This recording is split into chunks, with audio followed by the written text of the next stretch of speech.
কালকে থেকে বিশেষ করে যে ভিডিওটি প্রকাশ করার পরে অনেক এই ঘটনার পর তিনি দুঃখ প্রকাশ করেছেন যে বিষয়টি ঠিক হয়নি।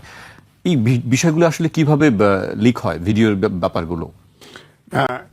বডি ক্যামেরা ছিল। তার আগে আমি বলতেছি রাজ্জাক ভাই দু একটা প্রশ্ন উত্তর দিই। ভোটার ট্রান্সফার এটা হচ্ছে একটা পার্টি যখন মনে করে যে আমি 300 সিটের ভিতরে এতগুলো সিটে জিতবই না, ওই ভোট দিয়ে কী করবো, ওই ভোট ট্রান্সফার আপনি ইলেকশনে আগে করছেন যে 1.5-2 বছর আগে করলেন। ভোটার ট্রান্সফার তো অত সহজ না। আমি ইচ্ছা করলেই তো আমি বরিশালে যা ভোটার হতে পারবো না। ইচ্ছা করলে ওখানে আমি থাকি, আমার তো যৌক্তিক প্রমাণ লাগবে। সেখানে ইলেকশন কমিশনের অনেক ঘুষ দিয়ে ভোটার ট্রান্সফার করে ফেলছে। এবং আমি বলছি 7 লাখের মতো ভোটার এই ভোটার ট্রান্সফার করছে। ওখানে ধরেন একটা ভোটে 5,000 ছোট আছে, অবৈধ না, ঠিক আছে মানলাম, কিন্তু অবৈধ না। কিন্তু ভোট এটা এক ধরনের কারচুপি, ভোটার কারচুপি। আপনি যেখানে 5,000 ভোট আছে ওখানে 5,000 ভোট নিয়ে আসলেন, ওই সিট তো ফেলই করবে, এই সিটে জিতবে, এই ভোটার কারচুপি। আপনি ধরেন বিদেশি প্রবাসী ভোটার বানাইছেন, প্রবাসী ভোটার এখানে পোস্টাল ভোটার তো বাংলাদেশের ভিতরেই আছে। আপনার লাভ মেরে প্রবাসী সরকার তো এটাকে বলি আমি, প্রবাসী সরকার প্রবাসী ভোটটা হ্যান্ডেল করতে পারবেন না, করছেন কেন? ওখানে আপনার এই সংবিধান অনুযায়ী সাংবিধানিক সরকার, সংবিধানে আছে প্রবাসী দ্বৈত নাগরিক ভোটার হতে পারবে না, প্রার্থী হতে পারবে না, সব ছেড়ে দিচ্ছেন। ওখানে দ্বৈত, আমি তো একটা টেলিভিশনে রাত্রে কথা বলতেছি, আমেরিকান সিটিজেন, সে ভোটার হয়েছে, সে ভোট দিবে। সে যদি ভোটার বানাইলেন, সে যদি প্রার্থী হতে চায়, কি করবেন বলেন? এইসব গোজামিল তো হবে না। তারপরে ধরেন ভোটার, রাতের ভোট দিনে হয়েছে না, ভোট কেন্দ্রে লোকই যেতে ব্যাপার নাই। আপনি সিল মারলেন, ডক্টর ইউনুস বলতেছে তরুণরাও জিতবে, মন্ত্রীও হবে। হ্যাঁ, এবং সব সময় এ যাবৎকাল দেখছি জামাত এনসিপি একসাথে বললেই সেই কথাই বাস্তবায়ন হয়। এখন জামাতের পক্ষেও তো বলে, জামাতের পক্ষে যখন সরকার ফর্ম করে তখন প্রথম জামাতের নাম লইছে না, কয়েকবার লইছে না।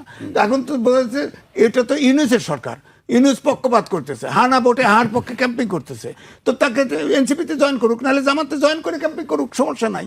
তো ইউনুস তো নিজেই কারচুপি করবে বলে মনে হচ্ছে, নিজেই কারচুপি করবে। সুতরাং এই সন্দেহ তো আমার ভিতরে আসতে পারে। রাজ্জাক সন্দেহ না আসে, উনি অ্যাডভোকেট মানুষ, ওনার তো যত ঝামেলা বাঁচবে ওনার তো ক্লায়েন্ট পাওয়া যাবে তত। আমি তো ঝামেলা চাই দেশে, আমি তো ঝামেলা দেশে, সুতরাং সন্দেহ। এখন বলেন ওইখানে একবার এনসিপির এক নেতা, নাম বলবো না, বলছে প্রয়োজনে আমরা সেনানিবাস উদয় দেব।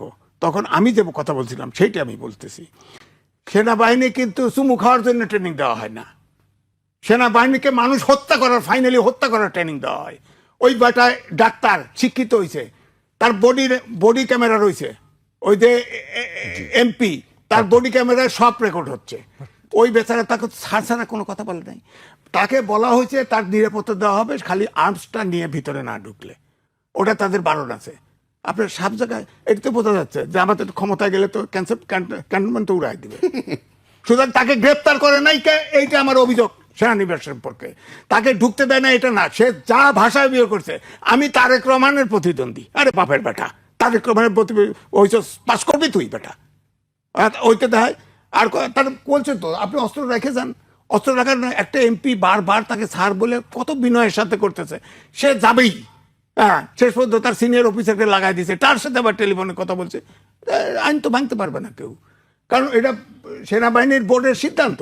ওখানে আপনি অস্ত্র অনেক সারা রাস্তায় রাস্তায় গাড়ি চালা যায়, কি ট্রাফিক ভেঙে ছুড়ে যায়, আমরাও যাই।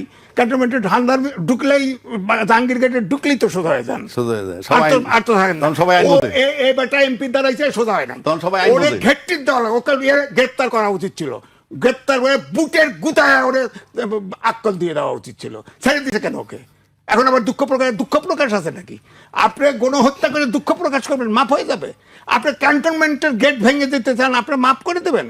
ওকে মাফ করবা না, ওকে গ্রেপ্তার করা উচিত এবং ওকে বুট দিয়ে ফেসানো উচিত, যাতে সারা দেশের 18 কোটি লোক বোঝে সেনানিবাসে এটা করা যাবে না, সেনানিবাসকে বিতর্কিত করা যাবে না। আমাদের শেষ শাস্ত্র যেমন বিচার বিভাগ, তেমনি সেনানিবাস। আপনি সেনাবাহিনী তছনছ করে গেটের ভিতরে কতক্ষণ বলে ঝগড়া করছে, কিন্তু কেন? ওর তো বেটার খেয়ালই নাই যে বডি ক্যামেরা আছে। এখন ইলেকশনে বডি ক্যামেরা কিনছে, দিবে কিন্তু এই সরকারও চিন্তা করছে, ইলেকশন কমিশন। ওই বেচারা ট্রেনিং আছে, ও তো বডি ক্যামেরা সব ভিডিও করে ফেলছে। এখন কয়েক বডি ক্যামেরা করলে আজিজ ভাই, আপনার বক্তব্য শুনছিলাম আমরা। আমি এই বিষয়ে রাজ্জাক ভাইয়ের কাছে শুনতে চাই, আপনি ঘটনাটি কিভাবে দেখছেন? ভাই, ঘটনা আমি কি বলবো, এটা তো খুব সেন্সিটিভ জায়গা, তবু বলছি। আমি এই ভিডিওটা দেখছি, আপনি ক্যান্টনমেন্টে যখন ঢুকবেন, আপনি সশস্ত্র থাকেন, কোনোভাবে আপনি ঢুকতে পারবেন না। ইভেন যদি গানম্যানও আপনার থাকে বৈধভাবে, গানম্যান তো বৈধ থাকলে আপনি ঢুকতে পারবেন না।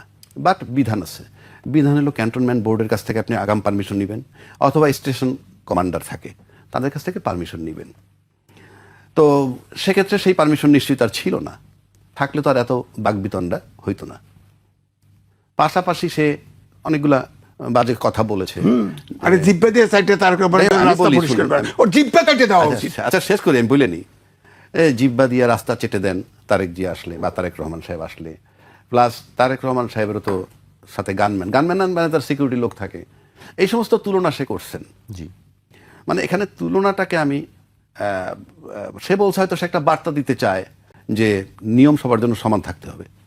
বাট আপনার তো সিম্পল গানম্যান, আর তার তো আর্মি সিকিউরিটি দিচ্ছে, তারটা আর ওনারটা তো এক নয়। আবার তার পক্ষে যদি যুক্তি দেন, সে যদি যায় যে হ্যাঁ গানম্যান ছাড়া যেতে পারেন, সে বলছে যে আমি কচুক্ষেত পর্যন্ত যদি যাই, মানে ক্যান্টনমেন্ট বের হওয়ার পর গানম্যানটা পাবে কোথায়, এটাও সে প্রশ্ন করছে। কিন্তু তার আচরণটা ঔদ্ধত্যপূর্ণ ছিল, মানে আরো সুন্দর হইতে পারতো, আরো সফট হইতে পারতো। আর ক্যান্টনমেন্টের নিয়ম কিন্তু জেনারেল সাহেবরাও মানে আপনার জেনারেলও যদি যায়, তাকেও যদি জিজ্ঞাসাবাদ করে, তার প্রপার আনসার দেয় তারা প্রপারলি এবং খুব সফট ম্যানারে। এগুলা সে নিঃসন্দেহে আমি বলি যে ভালো কাজ করেনি। হয়তো আমি আজিজ ভাইয়ের মতো বলতে পারি না, বাট আমি এটা সমর্থন করার কোনো কারণ নাই। কিন্তু পাশাপাশি আমার কতগুলা কোয়ারি আছে এখানে। যেমন এটা নিয়ে কথা উঠছে স্বাধীনতা, সার্বভৌমত্বের প্রতীক ক্যান্টনমেন্ট, নিরাপত্তার ব্যাপার আছে ক্যান্টনমেন্টের ভিতরে। Whole cantonment is full of arms থাকে, কিন্তু ওখানে মেনলি মিলিটারি। তারাও নিরাপত্তার চিন্তা করতেছে, যৌক্তিক। এবং আপনি গানম্যান নিয়ে যেতে পারবেন না প্রায়র পারমিশন ছাড়া, যৌক্তিক। কিন্তু প্রশ্ন হচ্ছে, আপনি যখনই নিরাপত্তার প্রশ্ন আনবেন, সেই নিরাপত্তা কি শুধুই সেনাবাহিনীর জন্যে, মানে শুধু সেনানিবাসের সেনাবাহিনী দিয়ে সেনাবাহিনীর নিরাপত্তাই আমরা দিব না। দেশের সার্বভৌমত্ব দুইটা ধরন আছে, একটা এক্সটার্নাল, একটা ইন্টারনাল। এক্সটার্নাল কোনটা? আমার যে সীমানা, এই সীমানা ক্রস করে যদি, বা সীমানায় যদি হামলা করে সীমানা ক্রস করে কেউ ঢুকতে চায়, এটা সার্বভৌমত্ব ভঙ্গ হবে, রক্ষা করবে সেনাবাহিনী। আবার এই যে সেনাবাহিনী এখানে বসা, ক্যান্টনমেন্ট তো আপনার নিরাপদ জায়গা, ক্যান্টনমেন্টের নিরাপত্তার জন্যই তো করছেন। কিন্তু আমি যখন বিডিআর কিলিংটা দেখলাম, সেটা তো রাস্তায় হয় নাই, সেটা পিলখানার ভিতর হয়েছে, এটা ক্যান্টনমেন্ট। কোথায় ছিলেন আপনারা? সেখানে অস্ত্র নিয়ে কারা ঢুকলো? যদি ভিতরের অস্ত্র দিয়ে করে থাকে, বের হইল কিভাবে? নিরাপত্তার প্রশ্ন বলছেন, আপনি তো নিরাপত্তার প্রশ্ন বলছেন। নিরাপত্তার প্রশ্ন, 57টা অফিসার মারা গেল ক্যান্টনমেন্টের ভিতরে। আপনি যদি আপনার নিজের নিরাপত্তা দিতে না পারেন, আপনি রাষ্ট্রের নিরাপত্তা কি দিবেন? It's a question mark. 2 নম্বর, অনেক সেনা অফিসারের প্রবেশ নিষেধ ক্যান্টনমেন্টের ভিতরে। অনেক সেনা অফিসার কিন্তু রিটায়ার্ড, কিন্তু প্রবেশ নিষেধ। কেন নিষেধ করছেন? ক্যান্টনমেন্টের কাছে প্রশ্ন করলে তারা বলবে নিরাপত্তার প্রশ্নে। বাট 57 জন অফিসার মারার দৃষ্টান্ত আমি ভুলবো না। এটার ব্যাখ্যা কি? তার তো ক্যান্টনমেন্টের ভিতরে মারা গেছে। 2 নম্বর আসেন, এই ঘটনাটা ঘটছে বেশ কিছুদিন আগে, কতদিন আগে তা আমি জানি না। বডি ওন ক্যামেরা কার ছিল? শুধুমাত্র ওখানে সেনা অফিসার না, যারা গেটে ডিউটি করে তাদের ছবিটা কিন্তু এমপি ওকে, সেখানে তাদের ক্যামেরায় ধারণ করছে। আমি নিশ্চিত করে বলতে পারি ক্যান্টনমেন্টের অন্তত 50-100 গজের দূর থেকে কেউ মোবাইল দিয়েও ছবি তুলতে পারবে না। It is so secured. তাহলে বডি ওন ক্যামেরায়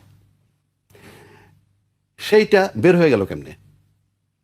এটা জুলকার নায়েক সাহেবের, আমরা ফেসবুকে দেখছি, উনি নাকি এটাকে আপলোড করছেন প্রথম। উনি পেলেন কিভাবে? তাহলে সিক্রেসি আপনি রাখতেছেন না, প্রাইভেসি, সিকিউরিটি, এটা তখন থেকে বেরোইছে। আমি যে নিরাপত্তার দোহাই বারবার দিতেছি, আমার দেশের আভ্যন্তরীণ নিরাপত্তা রাখার দায়িত্ব এই সেনাবাহিনীর। 57 অফিসার তো বললামই।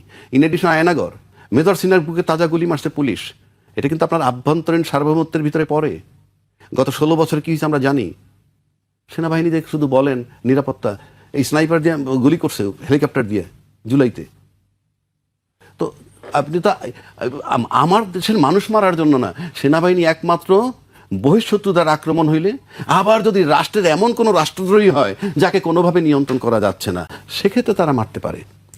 আর হলো বহিঃশত্রু যদি আমাকে আক্রমণ করে, 2টা জায়গায় মৃত্যুর জন্য they are permitted, otherwise not in no way. আপনি আপনার দেশের লোক মারতে পারবেন না। আমি দেশের আভ্যন্তরীণ সার্বভৌমত্বের কথা বলছি। তারপর আসেন, কতগুলো জিনিস মিলে যায়। আপনি এখন এই মুহূর্তে, ঘটনাটা অন্তত 2 সপ্তাহ আগের, কেউ বলে 1 মাস আগের, ঠিক আছে, এখন পাবলিশড হইলো কেন? এখন এই মুহূর্তে প্রকাশ হইলো কেন? 2-3 দিন 4 দিন আগে একটা আলতাফ সাহেব ওনাদের বিএনপির লোকই, সে বলছে বিএনপির প্রার্থী চুজ করছে কারা, সেখানে সে ডিজিএফআইর নাম বলছে, এনএসআইর নাম বলছে, পুলিশদের নাম বলছে, এরা চুজ করে দিয়েছে প্রার্থী। তো এই যে চুজ করার সাথে আপনি যেগুলো মিলান, এবং এই মুহূর্তে এটা দেওয়া মানে কি, এই মুহূর্তে এটা পাবলিশ করা মানে কি জামাতের পক্ষে কাজ করা, যে জামাতের ভোট বাড়বে, জামাতের পক্ষে কাজ করা যদি হয় তাহলে এই পক্ষপাতিত্ব কেন করবে? আমি কি বুঝাইতে পারছি? আমি আবারও বলছি, এটা কি জামাতের পক্ষে করা যে জামাতের ভোট বাড়বে, নাকি জামাতের মাধ্যমে সিক্রেসি, মানে জামাতের ঘটনাকে কেন্দ্র করে আমার সিক্রেসি প্রাইভেসি যে বাইর হয়ে গেল, সব কিছু মিলে যদি জামাতকে দায়ী করে, জামাত কি ভোট বেশি পাবে? যদি ভোট বেশি পায় সেজন্য করে থাকলেও তো জামাতকে ফেভার করছেন আপনি। কি রাইট আছে তাইলে তার? আর বডি অন ক্যামেরায় তাহলে তো অনেক কিছুই থাকতে পারে, শুধু কি এইটুক? নাকি এই যে যে আপনার এই যে জিনিসটা যদি জামাতের বিরুদ্ধে যায়, কথার পক্ষে গেলে তো সেটাও পক্ষপাতিত্ব, বিরুদ্ধে যদি যায় তাও তো অন্য কারো পক্ষপাতিত্ব। So it's a question mark.